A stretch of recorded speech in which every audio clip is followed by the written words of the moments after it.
and Elliot awoke to a day filled with expectation and a hint of emotion she was uncertain she should allow herself to feel. The autumn morning was crisp, with a hint of mist over the fields as she prepared to travel from Kellynch Hall to Uppercross. Her heart was a curious mixture of anticipation and dread.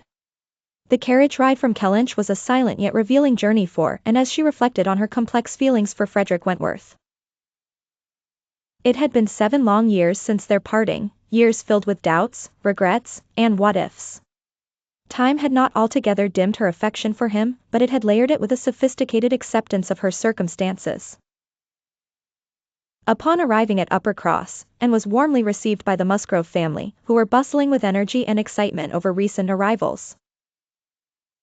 Charles Musgrove, his wife Mary, and her children greeted Anne with the usual commotion of family life, while the mention of Captain Wentworth's presence seemed to hang unspoken in the air, an unacknowledged spectre.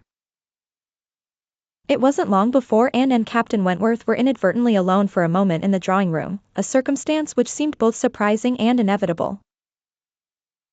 His presence, so close after such a long absence, was more overwhelming than Anne had anticipated.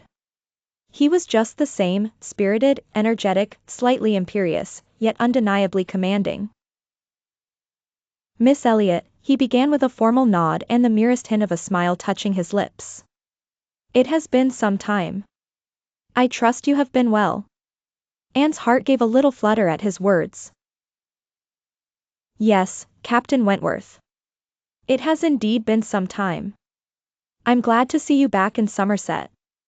There was a lingering pause, one heavy with emotions unspoken and questions unanswered. Yet, just as quickly as the silence enveloped them, the room filled once more with family members, bringing noise and life pouring back into the space.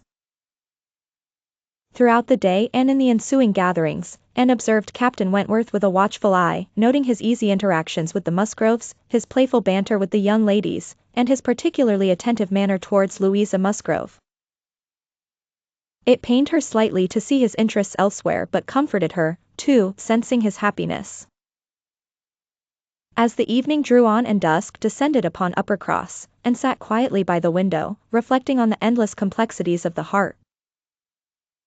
She yearned to speak to Captain Wentworth plainly, to express her lingering affection. But propriety restrained her, as did the awareness that time might not have bestowed upon him the same unwavering constancy. The day finally came to an end, leaving Anne with a familiar sense of longing, a whisper from her heart that perhaps, once again, she may find a place in Captain Wentworth's. But for now, she remained silent, caught between the throes of what once was and the possibilities of a future yet to unfold.